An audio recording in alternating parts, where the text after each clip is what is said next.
Assalamualaikum warahmatullahi wabarakatuh. Hola amigo, ¿cómo estás? Saya yakin kita semua dalam keadaan sehat, dalam keadaan penuh berkah, penuh rahmat dari Allah Subhanahu wa taala. Pada video kali ini saya mencoba menasehati diri saya dan mencoba men-share-nya, berbagi pada sahabat-sahabat semua.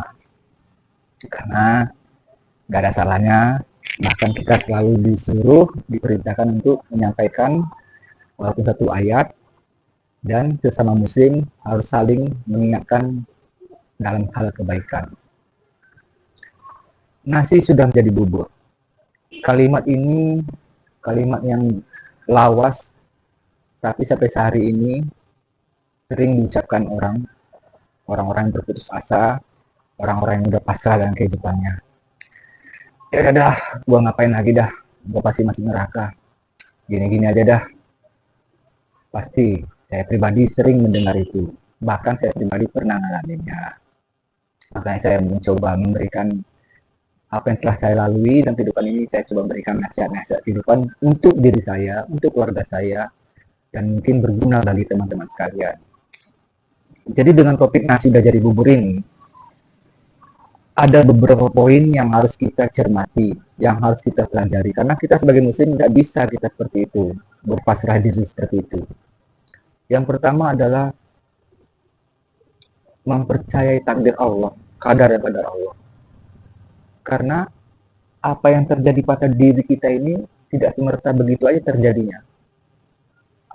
Allah yang berkehendak. Semua campur tangan Allah. Gak ada yang tidak campur tangan Allah. Gak ada yang luput. Semua campur tangan Allah. Jadi kita harus mempercayai, mengimani kadar dan kadar Allah Subhanahu wa taala. Seperti yang tertera pada surat Al-Hadid ayat ke-22. Coba saya buka Al-Quran. Saya bacakan artinya aja ya. Bismillahirrahmanirrahim. Setiap bencana yang menimpa di bumi dan yang menimpa dirimu sendiri, semuanya telah tertulis dalam kitab Lauh Mahfuz sebelum kami mewujudkannya. Sungguh yang demikian itu mudah bagi Allah. Subhanallahu azim. Jadi mau Allah angkat kita ke langit paling tinggi pun, mau Allah bendamkan kita ke dasar bumi paling dalam pun, mau Allah jungkar balikkan kehidupan kita, itu haknya Allah. Itu hak prerogatifnya Allah. Kita hanya disuruh berserah diri dan mengimani takdir Allah, kadar dan kadar Allah. Karena setiap kadar dan kadar Allah itu baik bagi diri kita, gak ada yang buruk bagi diri kita. Walaupun penilaian kita, ke Allah seperti ini sih yang mau saya, ke Allah seperti ini sih yang mau gue. Pasti itu manusiawi, itu naluri manusia, fitrahnya manusia, selalu berkeluh kesah. Tapi kita sebagai seorang muslim harus percaya, harus mengimani kadar dan kadar Allah Subhanahu wa taala. Nah, yang kedua, poinnya apabila kita mengalami hal kehidupan yang hancur lebur adalah bertaubat. Segera bertaubat dan segera memperbaiki diri. Karena kita nggak pernah tahu di belahan bumi mana kita meninggal, di hari apa kita meninggal, bahkan di detik keberapa dalam kehidupan ini kita akan meninggal. Jadi kita tidak boleh menunda-nunda taubat, segera bertobat. Dan setelah bertobat, memperbaiki diri. Sedikit demi sedikit, kecil demi kecil, demi kecil, demi kecil. Yang insya Allah itu akan merubah pribadi kita, merubah kehidupan kita. Itu sesuai dengan hadis dari riwayat Tirmidzi, saya bacakan artinya.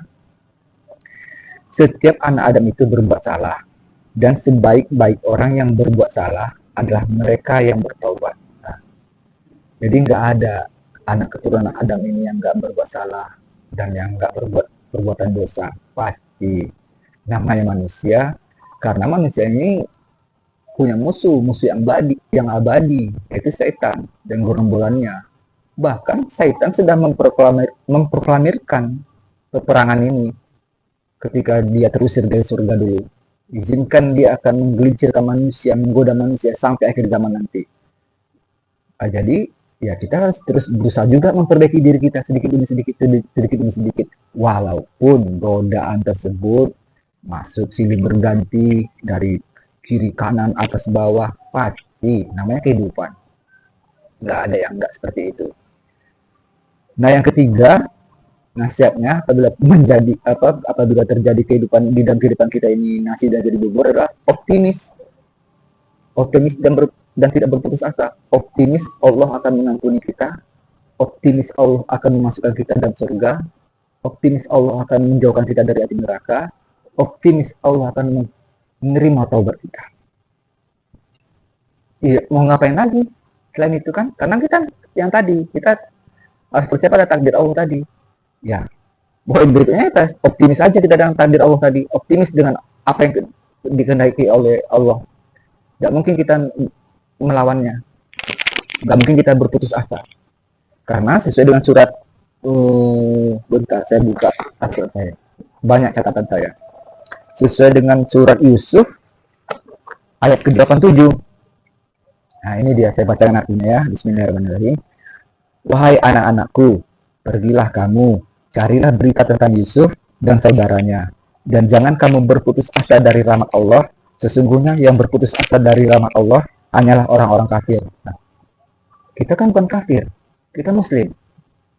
Jadi ngapain berputus asa? Jadi harus tetap optimis bahwasanya Allah yang punya rencana, dan rencana Allah itu baik bagi kita, baik bagi kehidupan kita.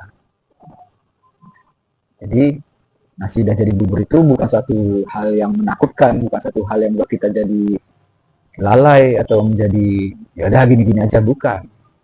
Tuh. Nah, poin yang keempat yang ingin saya sampaikan adalah menambah bahan buat bubur yang jadi enak itu tadi.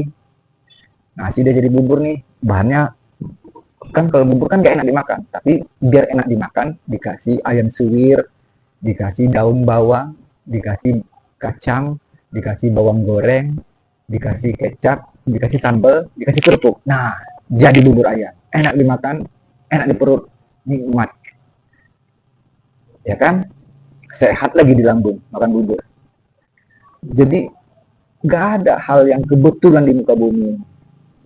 Jadi nggak ada hal yang nasi udah jadi bubur itu menjadi satu rintangan, menjadi suatu penghalang kita untuk berbuat baik, untuk bertobat. Karena di baik nasi jadi bubur tadi ada hikmahnya kan, jadi bubur ayam. Jadi teman-teman dan sahabat-sahabat semua, yuk mari kita bareng-bareng sama-sama tetap optimis, tidak berputus asa, dan tetap memperbaiki diri kita sedikit demi sedikit untuk menjadi pribadi yang lebih baik ke depannya. Amin ya rabbal alamin. Nah, poin yang keberapa lagi nih? Saya juga lupa poinnya yang keberapa ini ya kan. Yang berikutnya lah, itu tawakal, berserah diri.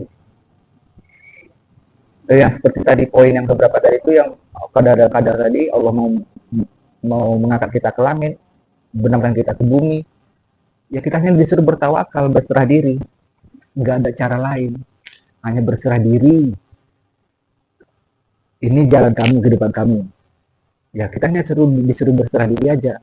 Mau bagaimanapun kehidupan ini, karena muslim itu artinya kan berserah diri, patuh, taat, tunduk, berserah diri, kan itu arti muslim. Yang setahu saya, yang sepelajari agama saya ya, kan itu kan artinya muslim. Jadi kita hanya harus berserah diri dan selalu diperintahkan berserah diri, bertawakal. Dan poin yang paling penting, poin penutupnya adalah selalu berbaik sangka kepada Allah. Jadi jangan sekali-kali kita berburuk sangka kepada Allah. Wah, Allah tega banget sama gua. Allah jahat banget sama gua. Allah begini banget sama gua. Jangan. Kita harus berbaik sangka. Mungkin Allah seperti apa bukan membiarkan sih. Melihat keadaan kita seperti ini, ada hikmah. Mungkin kalau kamu saya buat seperti ini, kamu akan jadi seperti ini. Atau sebaliknya, mungkin. Jadi kita harus berbaik sangka bahwasanya Allah pasti mengampuni kita, Allah pasti menerima taubat kita, Allah pasti menjauhkan kita dari api neraka, Allah pasti memasukkan kita dalam surganya. Amin ya rabbal alamin. Itu. berbaik sangka. Karena Allah itu sesuai dengan sangkaan kita. Saya lupa, nanti saya coba buka Al-Quran.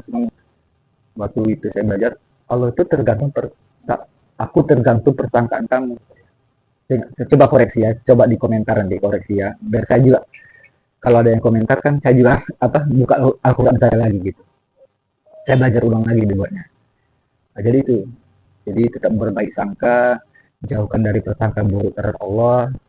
Yakinlah, nggak ada satupun umat muslim ini yang masih ada iman sekecil ini yang akan dibiarkan Allah nanti di kerana neraka. Insya Allah, amin ya rabbal alamin. Pasti Allah itu maha baik, maha pengasih, maha penyayang, maha bijaksana. Ia segala maha bagi Allah. Dan semua itu mudah bagi Allah. Membuat kita jadi orang kaya kayak, membuat kita jadi orang lebih baik kayak, itu mudah bagi Allah. Cuma kita disuruh berserah diri, bertawakal, dan berbaik sangka kepada Allah. Jadi nasihat untuk diri saya hari ini, untuk teman-teman saya hari ini, itu. Tapi jangan lupa, apabila kita telah melakukan dosa, tinggalkanlah circle pertemanan kita yang tadi. Pindahlah kita ke circle yang lain. Misalkan kita berteman seorang penjudi, coba pindah ke teman yang lain.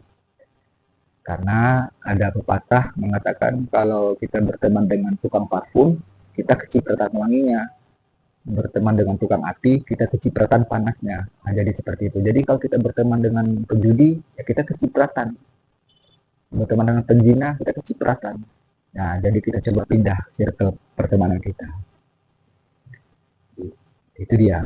Jadi nasihat saya ya hanya seperti ini buat diri saya pribadi, buat keluarga saya, dan buat teman-teman saya. Akhir kata saya ucapkan terima kasih. Wassalamualaikum warahmatullahi wabarakatuh. Gracias, amigo.